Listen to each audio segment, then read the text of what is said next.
Latest update के लिए हमारा पाकखुद चैनल सब्सक्राइब करें और बेल आइकन को प्रेस करें ताकि आपको न्यू वीडियोस की नोटिफिकेशन मिलती रहे।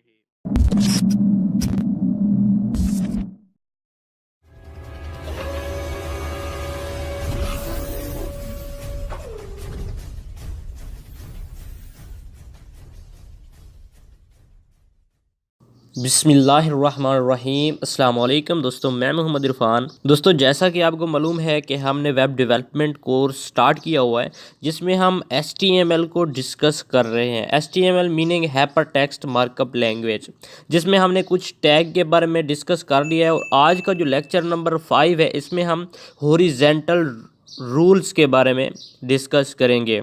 हॉरिजॉन्टल रूल्स किसे कहते हैं? ये एक लाइन लगाई जाती है हॉरिजॉन्टल टाइप, उसको मतलब कुछ हिस्सों में तकसीम किया जाता है और उसकी कुछ प्रॉपर्टीज़ भी होती हैं।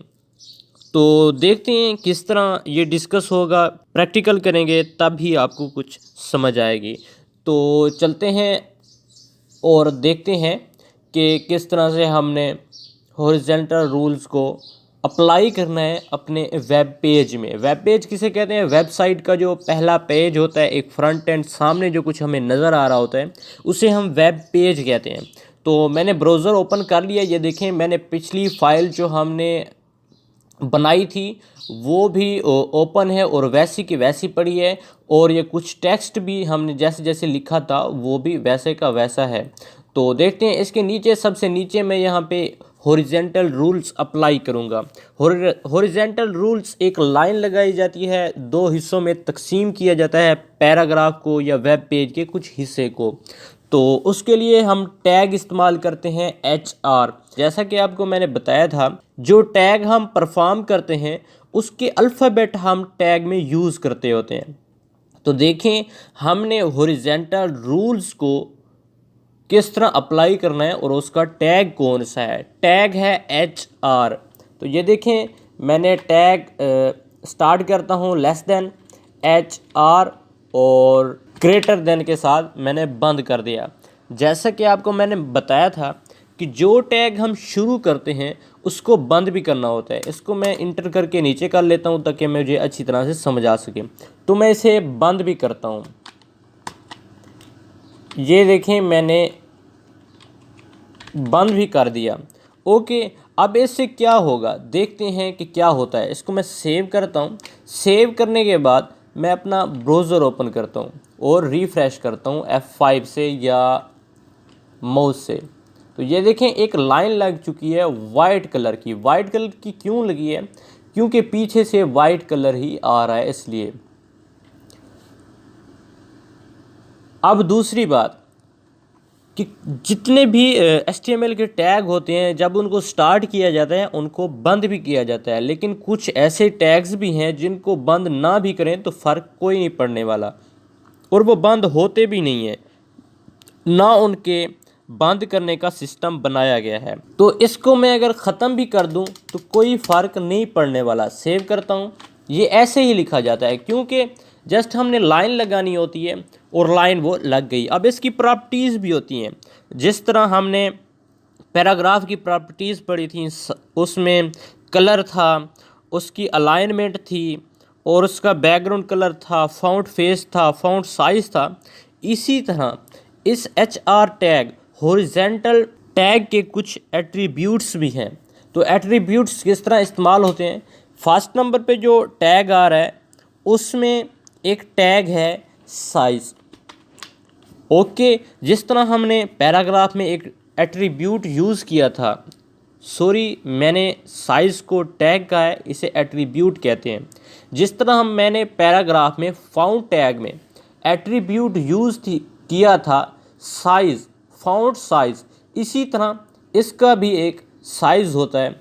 मैं इक्वल दूंगा और कुछ साइज़ दे देता हूं मैं 3 पिक्सल। पिक्सल किस चीज़ को कहते हैं इसके बारे में अगर आपने फ़ोटोशॉप पढ़ी हुई है तब आपको ये पिक्सल का कंसेप्ट क्लियर होगा। लेकिन अगर आपने फ़ोटोशॉप नहीं सीखी हुई तो कम से कम बेसिक लेवल आपको आना चाहिए, तब भी आपको वेब डिज़ाइनिंग, वेब डेवलपमेंट में थोड़ी आसानी होगी, आपका कंसेप्ट जल्दी क्लियर होगा। उसके बाद एक तो मैं पहले इसे चेक कर लेता हूँ, कंट्रोल एस प्रेस करता हूँ और देखते हैं इसका साइज़ बढ़ा है या नहीं बढ़ा। साइज़ बिल्कुल बढ़ा है, लेकिन ये बैकग्राउंड ब्लैक है, इस वजह से ये सही नज़र नहीं आ रहा। तो मैं इसका साइज़ और ज़्यादा कर लेता हूँ, इसको कर देता हूँ 10। तो ये देखें साइज़ बढ़ चुका है, लेकिन ये ब्लैक आ रहा है और शेडो आ रही है नीचे। तो इसका एक एट्रीब्यूट होता है, पहले कभी मैंने यूज़ नहीं किया, लेकिन आज मैंने बुक ओपन की तो उसमें एक न्यू एट्रीब्यूट भी इस्तेमाल हो रहा था। तो देखते हैं कि वो ख़त्म होता है या नहीं होता। नो शेड के नेम से आ रहा था, बस इतना ही आ रहा है मेरी बुक में। मैंने आज ही बुक देखी है और पहली दफ़ा मुझे मालूम हुआ है कि एक न्यू चीज़ भी है। आपको सिखाने से मुझे इन चीज़ों का फ़ायदा भी हो रहा है। जैसे जैसे मैं आपको सिखा रहा हूँ, मुझे न्यू न्यू चीज़ों का सामना हो रहा है और मेरे इल्म में भी इजाफ़ा हो रहा है। तो आपसे रिक्वेस्ट है कि अगर आपने अभी तक हमारा चैनल सब्सक्राइब नहीं किया तो सब्सक्राइब कर लें और साथ लगे बेल आइकन को भी प्रेस कर दें, ताकि मैं आपके लिए न्यू न्यू चीज़ें न्यू न्यू चीज़ें ला के आता रहूँ, आपको सिखाता रहूँ और मुझे भी फ़ायदा होगा। आप मुझसे क्वेश्चन भी किया करें ताकि मैं उन चीज़ों को ढूंढूं, मेरे इल्म में भी इजाफ़ा हो। तो देखते हैं कि शेडो ख़त्म हुई है या नहीं हुई। कंट्रोल एस प्रेस करता हूँ और देखते हैं, मैं रिफ़्रेश करता हूँ तो ये देखें शेडो बिल्कुल ख़त्म हो चुकी है। तो ये एक एट्रीब्यूट था, इसकी वैल्यू कोई नहीं होती। वैल्यू किसे कहते हैं? ये जैसे मैंने साइज़ का एट्रीब्यूट इस्तेमाल किया तो ये 10 पिक्सल लिखा है, ये वैल्यू होती है। उसके अलावा एक और एट्रीब्यूट होता है इसका कलर। तो कलर मैं लिखता हूँ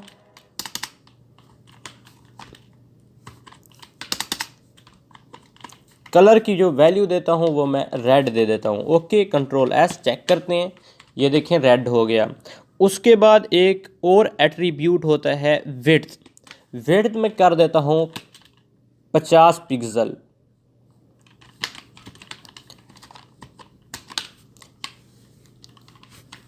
ये 50 पिक्सल हो गया। तो ये देखें 50 पिक्सल और ये सेंटर में आ रही है। अब इसको हम अलाइन भी कर सकते हैं। इसको आगे पीछे लेके जाने के लिए हम यहाँ यूज़ करेंगे अलाइन का एट्रीब्यूट, जिस तरह हमने फ़ॉन्ट में यूज़ किया था। मैं यहाँ लिख देता हूँ लेफ़्ट, तो ये लेफ़्ट में चला जाएगा। ये देख सकते हैं ये लेफ़्ट में चला गया। अब ये देखें जितने भी एट्रीब्यूट थे उनकी वैल्यू मैंने यहाँ इनपुट कर दी।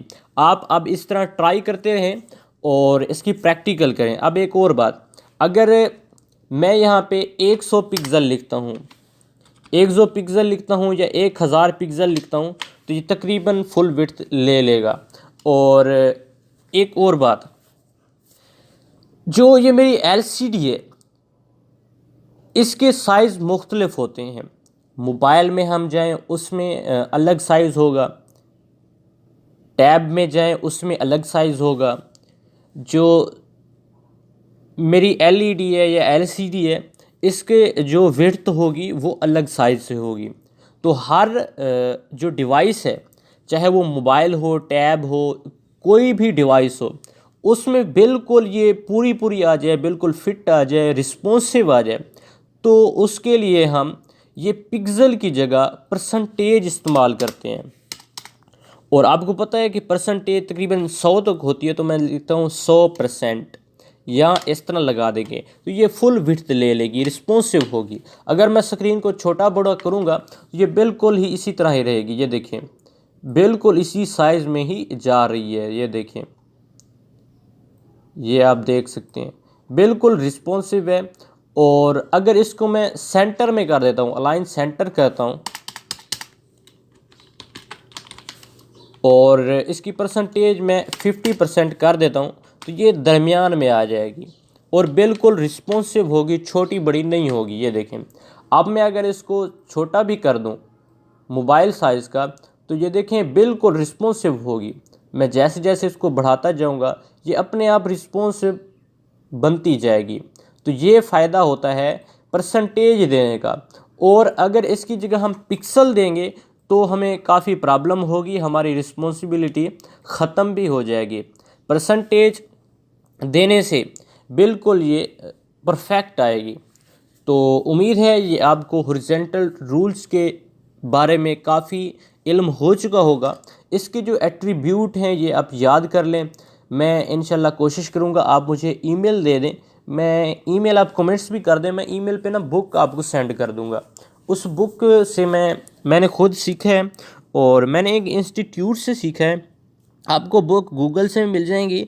तो इसमें ये होता है कि अगर कोई चीज़ हमें भूल जाए तो हम उस बुक से देख सकते हैं। आप मुझे ईमेल दे दें, मैं कोशिश करूँगा कि ये बुक आपको सेंड कर दो, ताकि अगर कोई एट्रीब्यूट आपको भूल जाए तो वो आप वहाँ से देख सकते हैं। तो अब तक इतना ही। अगर आपको ये वीडियो पसंद आई है तो लाइक करें, नहीं आई तो डिसलाइक करें और सब्सक्राइब तो लाजमी कर दें, क्योंकि जब भी हम न्यू वीडियो अपलोड करेंगे तो आपको उसकी नोटिफिकेशन मिल जाएगी। और अगर किसी किस्म का कोई सवाल है तो आप कमेंट्स बॉक्स में अपनी राय ज़रूर दे सकते हैं। मिलते हैं न्यू ट्यूटोरियल के साथ, तब तक के लिए अस्सलाम वालेकुम।